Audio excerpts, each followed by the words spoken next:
আপনি একজন মুসলিম, অথচ কথাগুলো কিন্তু আপনি জানেন না। একজন হিন্দু ভাই হয়ে সে কথাগুলো সুন্দর করে উপস্থাপনা করছে। যদি কথাটা শুনতে চান, আপনি যদি একজন মুসলিম হয়ে থাকেন, কথাগুলো আপনার জন্য একদম গুরুত্বপূর্ণ।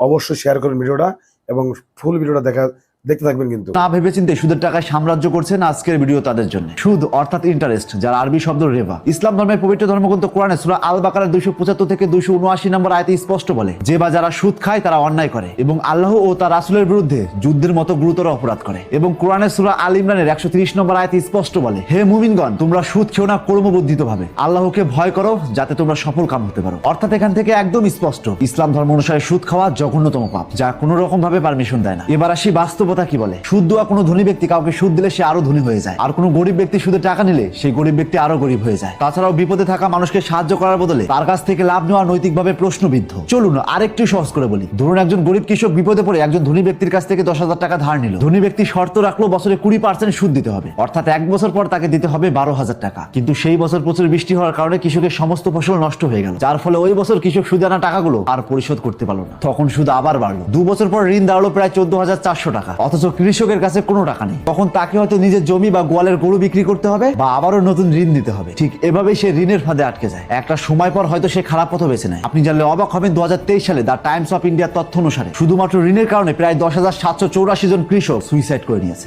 এবং 2008 গ্লোবাল ফাইন্যান্সিয়াল ক্রাইসিস, এই সংকটের পিছনে অতিরিক্ত ঋণ ও সুদের বড় ভূমিকা ছিল বলে অনেক অর্থনীতিবিদ মনে করেন। আবার অনেকের প্রশ্ন থাকতেই পারে, যদি সুদ খাওয়া হারাম বা পাপ হয়, তাহলে ব্যবসা কেন হালাল বা বৈধ? ঠিক এর জন্য ইসলাম ধর্মের পবিত্র ধর্মগ্রন্থ কোরআনে সূরা আল বাকারা 275 নম্বর আয়াতে স্পষ্ট বলে, আল্লাহ ব্যবসাকে হালাল করেছেন এবং সুদকে হারাম করেছেন। এবার আসি কেন ব্যবসা হালাল। ব্যবসায় লাভ বা লস উভয়ই হওয়ার সমান সম্ভাবনা থাকে। একজন ব্যবসায়ী তার পুঁজি বিনিয়োগ করে অনিশ্চয়তার ঝুঁকি নেন, পক্ষান্তরে সুদে কোনো ঝুঁকি নেই। ঋণদাতা তার আসল টাকা এবং বাড়তি মুনাফা পাওয়ার নিশ্চয়তা পান। এতে ঋণ গ্রহীতার লাভ হোক বা লস হোক, এই অসম বন্টনই সুদকে অন্যায় আর ব্যবসাকে ন্যায়সঙ্গত করে। ব্যবসা করতে হলে বাজার গবেষণা, ব্যবস্থাপনা, পরিশ্রম ও বুদ্ধিমত্তার প্রয়োজন হয়। এখানে ব্যবসায়ী সমাজের জন্য কোনো পণ্য বা সেবা নিশ্চিত করেন, অর্থাৎ তিনি ভ্যালু অ্যাড করছেন। কিন্তু সুদের ক্ষেত্রে টাকা কেবল অলসভাবে বসে থেকে অন্যকে শোষণ করার মাধ্যমে বাড়তে থাকে। ব্যবসা সমাজে অর্থের প্রবাহ সচল রাখে। একজন ব্যবসায়ী যখন পণ্য কেনেন বা দোকানে দেন, তখন আরো অনেক মানুষের কর্মসংস্থান হয়, যেমন সাপ্লাই আর কর্মচারী, ট্রান্সপোর্ট প্রভৃতি। অন্যদিকে সুদ টাকাকে এক জায়গায় আবদ্ধ করে ফেলে, কিন্তু ব্যবসা টাকাকে সমাজের সর্বক্ষেত্রে পৌঁছে দেয়। ব্যবসায় ক্রেতা ও বিক্রেতা উভয়ই উপকৃত হন। ক্রেতা তার প্রয়োজনীয় পণ্য পাচ্ছেন আর বিক্রেতা তার পরিশ্রমের বিনিময় পাচ্ছেন। কিন্তু সুদের ক্ষেত্রে ঋণ গ্রহীতা প্রায় বাধ্য হয়ে বা চরম বিপদে পড়ে চুক্তিতে সই করেন, যেখানে শোষণের উপাদান লুকিয়ে থাকে। তো সবকিছুর পরিপ্রেক্ষিতে একটা কথাই বলতে চাই, ব্যবসা হলো মানুষের সেবা এবং সম্পদের সঠিক ব্যবহারের মাধ্যমে জীবন ও উপকরণ